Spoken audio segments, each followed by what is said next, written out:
Sekoj čovjek, bez ogled na svojata возраст, pol i socijalna položba, je možda zainteresiran za svojot nadvorešen lik. Na svojot nadvorešen izgled to je mu posvetilo golemo vнимание, iako ne sekogaš jednako, što zavisi od возраста, od materijalne možnosti, od slobodno vreme i od prirodne osobini na čovjekot. Stremeža za ubav nadvorešen izgled je prirodena osobina na čovjekot. Kosata je jedan od važnih elementi koji što učestvovao u oblikovanju to na naš život nadvorešen lik. Nezinata gustina, nezinata boja i kvalitet pruža golemi možnosti, osobeno kaj ženite za pravljanje na razni frizuri, što go menuva estetski odlik sprema prilikite i želbite na soscenikot. Iako gubenje toga kosata ne go zagrozува човечкиот живот, niti gi narušava неговите vitalni funkciji. Sepak sekoj čovjek bez isključivog stanova može zagrižen, koja će zabeleži deka mu ispađa i mu se prečuva kosata. Kaj mladite luđe, osobeno kaj ženite, ova zagriženost često pati zauzema dimenziji na vistinsko očuvivanje i duševna depresija. Što ima drugarke? Drugar doktore dojdov kaj vas za pomoć. Naime se raboti za mojata kosa koja u zadnje vrijeme mnogo mi opađa. Ete već je 2-3 mjeseca toliko mi opađa da koga se češlam, čisto pramenovi golemi mi ostanu na kosata, na češelot. A na sabajle pernicata je polna s vlakna. Da li vi se masti kosta drugarke? Kosata mnogo mi se masti. Je mijem skoro po 2 pati vo nedelota i pak ostanova masna. Imate li perut? Imam i perut. I to dosta mnogo. Da li se dosa neko lekuvale? Sam se lekuvala poveći pati. Ste bili kaj lekar? Kaj lekar ne. Sam upotrebuvala razne kozmetički preparati i drugi nekoj raboti od koga što sam slušala, ali do svega ništa ne mi pomognulo i radi toga rešio da dojdem kaj vas. Smatram deka vidite mi pružta nekakva pomoć i nadate me i u vas, deka svega ovoj pati mi pomognuti. Dozvolite mi da je pregledam.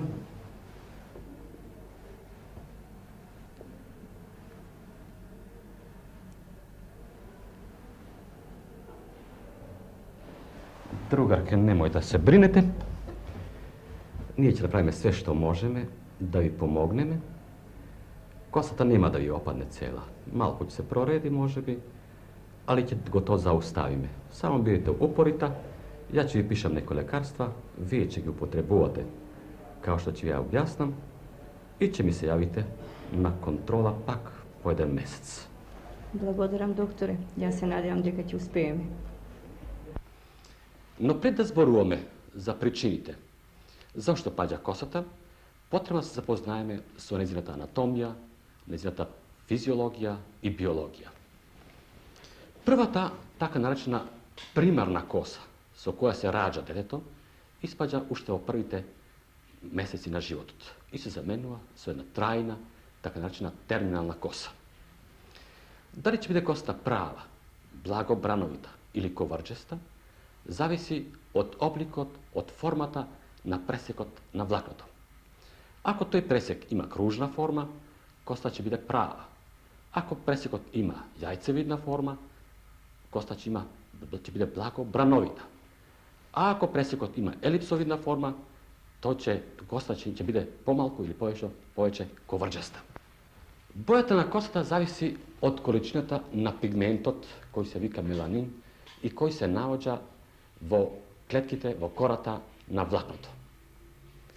Ako ima malko pigment, kosta će biti svetla boja. Ako ima poveće pigment, ta će biti kosteljiva, a ako ima mnogo pigment, kosta će imati crna boja.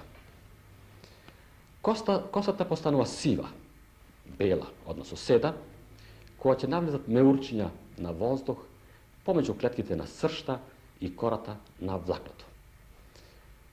Pigmentot melanin togaš iščeznува, zato što kletkite koji go sozdavat, je gubat više ta sposobnost da go i ponataka sozdavat.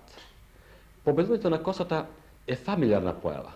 Da li će se pojavi porano ili podocna, najpoće zavisi od naslednite osobini na čovjekot. Na sekoje vlakno razlikujeme steblo i koren. Steblo se navođa iznad kožata, a коренот е всаден длабоко во самата кожа. Коренот на влакното во долниот крај завршува со едно главичесто задебелување, слично како главичката на кромиче.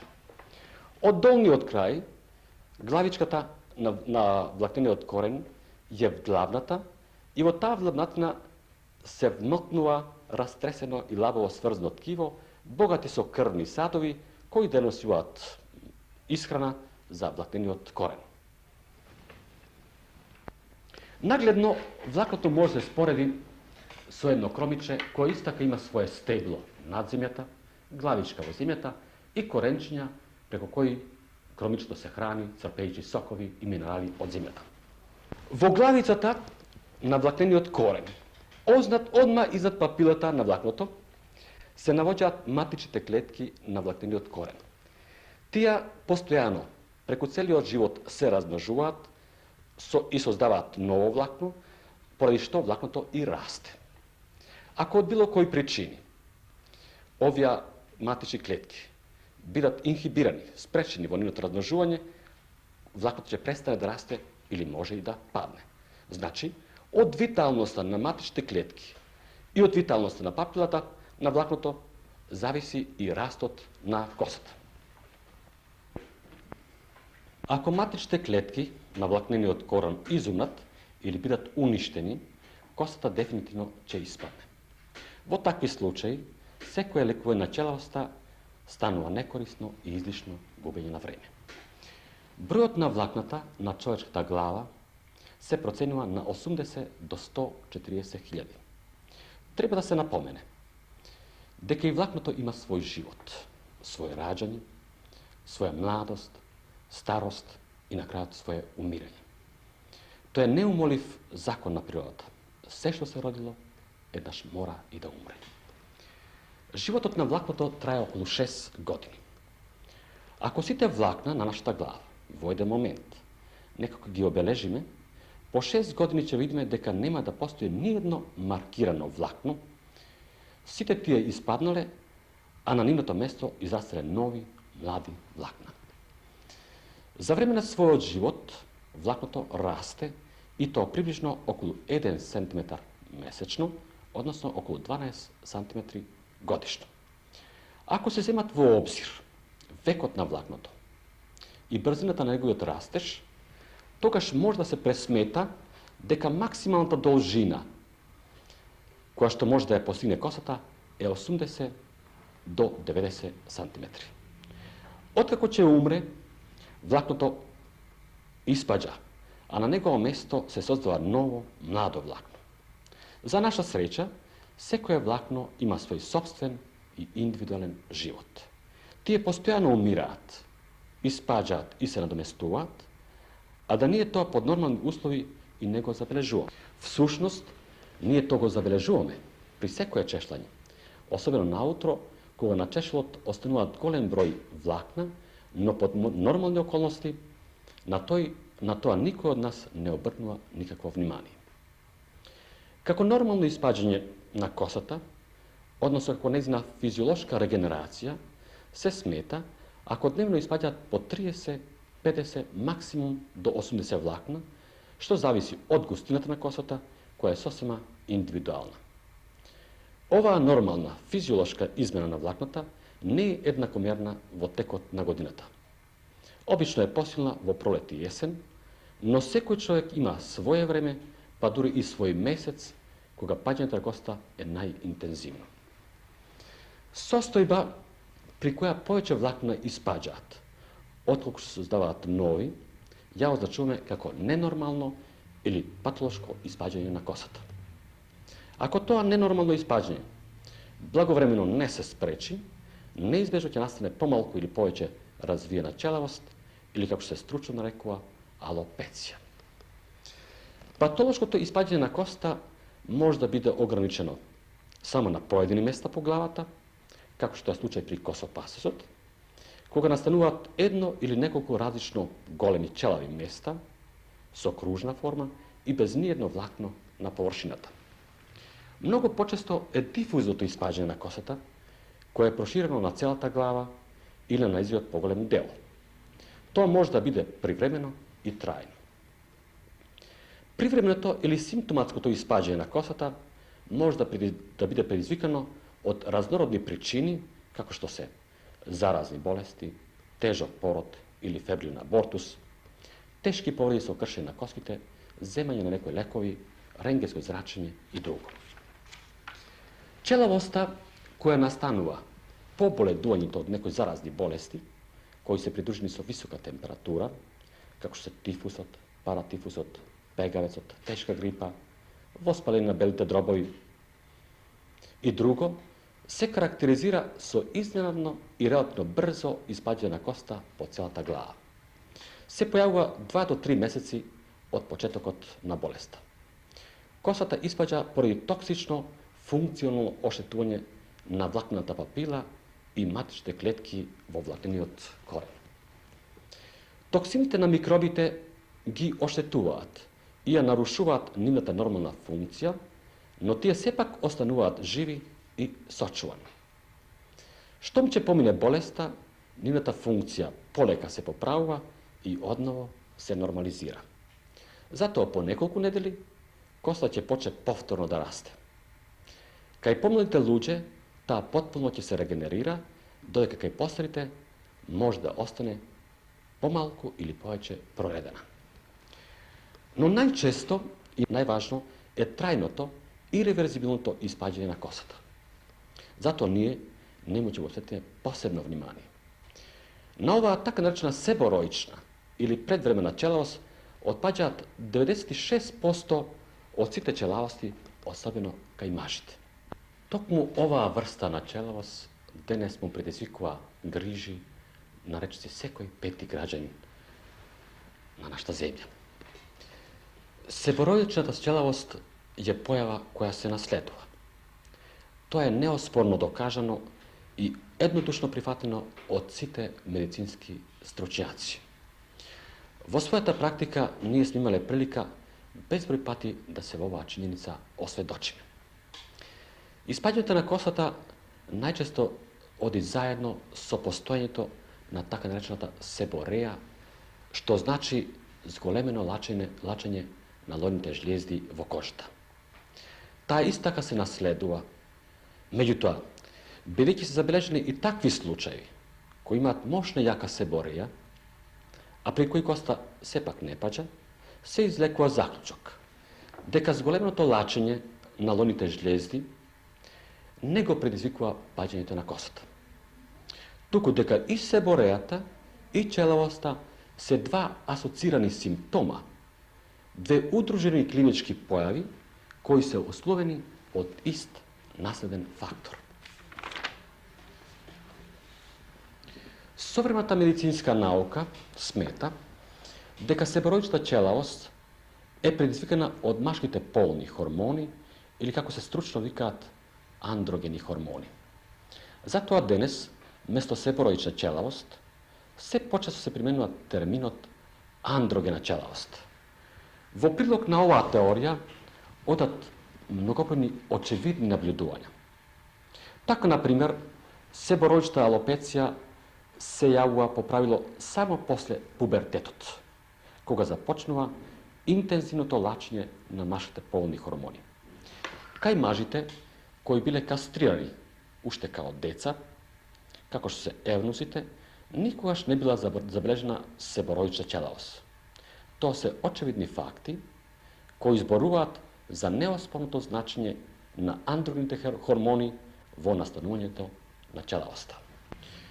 Уште во почетокот на нашето излагање рековме дека влакното има цикличен развиток кој во нормални услови трае околу 6 години.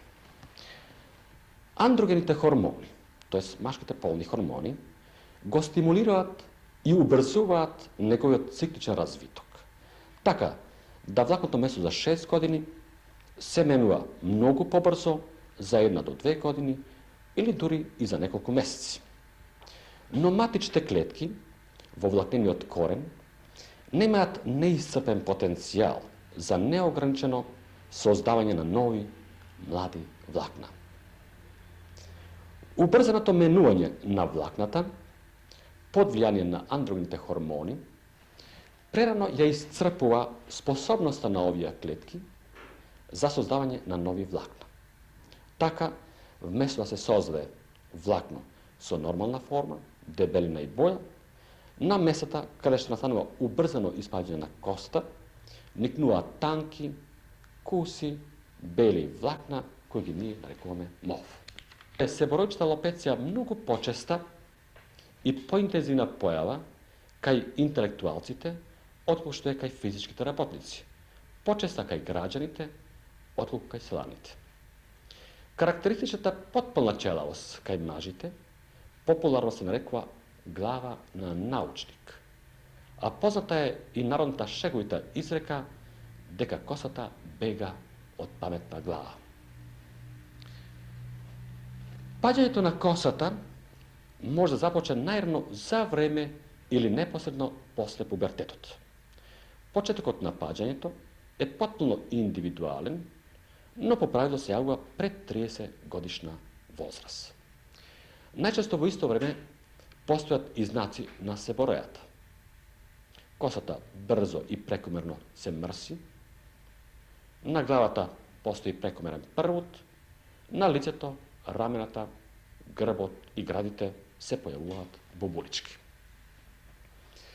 При чешлањето, болниот забележува на чешлот необично голем број на влакна, кои паѓаат и на рамената.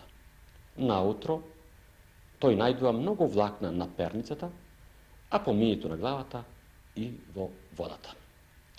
Тешки се овие моменти, кога за прв пат ќе се забележи дека ве напушта косата. Само човек кој што го тоа доживеал, може да ги одмери правите димензии на оваа душевна болка. Почетната збунетост и загриженост за кусо време прераснува во страв и очајание, а кај некои млади лица паѓањето на коста предизвикува и вистинска душевна депресија. Болниот постанува молчалив, затворен и избегава друштво. Тој е исклучиво преокупиран со својот проблем. Станува нервозен и лесно надразлив. Кога е сам, постојано се огледува и чешла. Неговата продуктивност е значително намалена, поради смалата способност за концентрација. Учениците и студентите, кои се најчести пациенти, не можат да учат и покажуваат послаби резултати отколку порано. Меѓутоа, постои една паметна изрека која гласи: тешко е да челавиш, но не е тешко да бидеш челав. За среќа, во неја има многу вистина, па и нарушената психичка состојба, порано или подоцна, речиси по правило, се нормализира. Во некој случај доаѓа до неразбирање помеѓу младите двојки, па дури и до нарушување на веќе воспоставените односи помеѓу нив. Ќе наведеме само еден пример од сопствената практика. Млада студентка која имала убава, густа руса коса, постојано носила фризура позната како коњска опашка. Младичот со кој се забавувала, но со озбилни претензии за брак, често пати гласно се воодушевувал од нејзината коса, при што нагласувал дека токму таква фризура највише му се бендисува. Но за несреќа, косата започнала интензивно да паѓа и брзо да се проречува. Младата девојка направила се што могла да се тоа спречи или бар да се тоа некако сокрие и маскира. Но дошло време кога веќе не било можно да се прави фризура во форма на коњска опашка. А косата морала да се подсече и скуси. Младичот, неупаден во правата вистина, упорно настојувал, па дори и претил со раскин на односите, ако фризурата не биде како и порано. Може да се свати очајанието на младата девојка која ни се обрати за помош. Челавњето започнува од темето или од агловите помеѓу челото и слепоочиците. А во многу случаи може да почне и од двете места истовремено. Како и да започне, таа постепено, но постојано и незапирливо прогресира, додека целата глава не постане челава.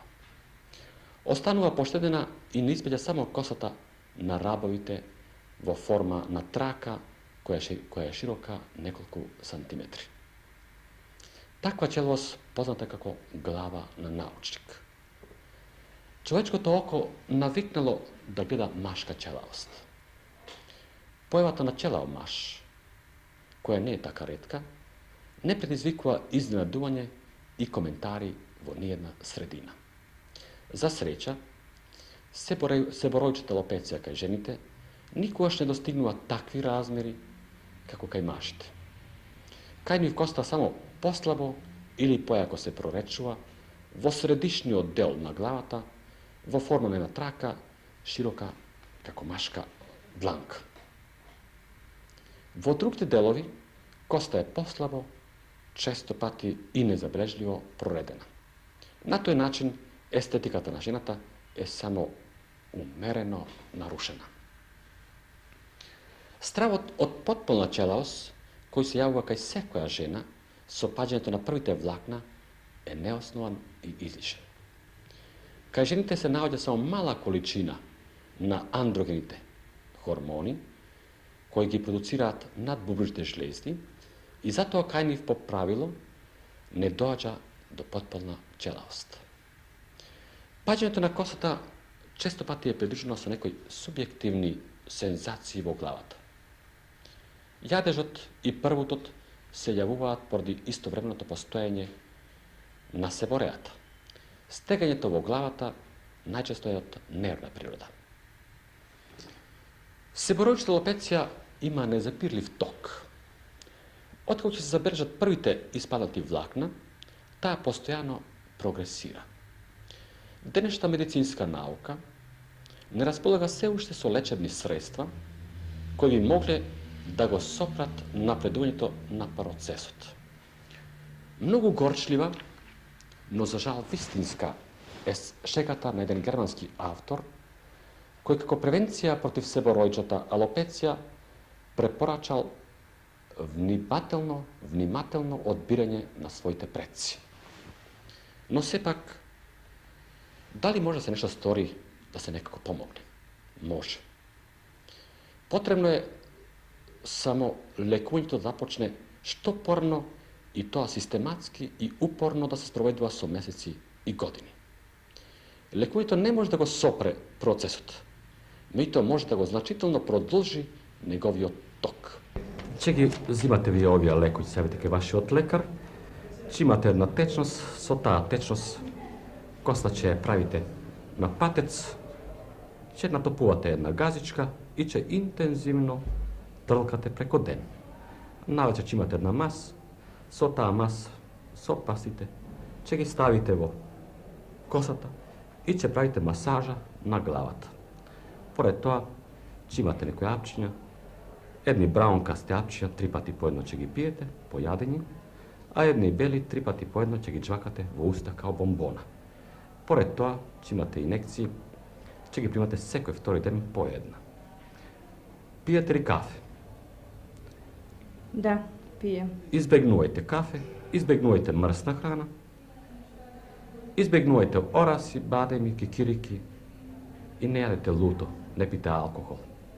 Јас се надам дека се ќе биде добро, затоа другарке, вие јавете се пак по еден месец. Благодарам, докторе. И јас се надевам дека ќе успееме. Локалното лекување е најважно.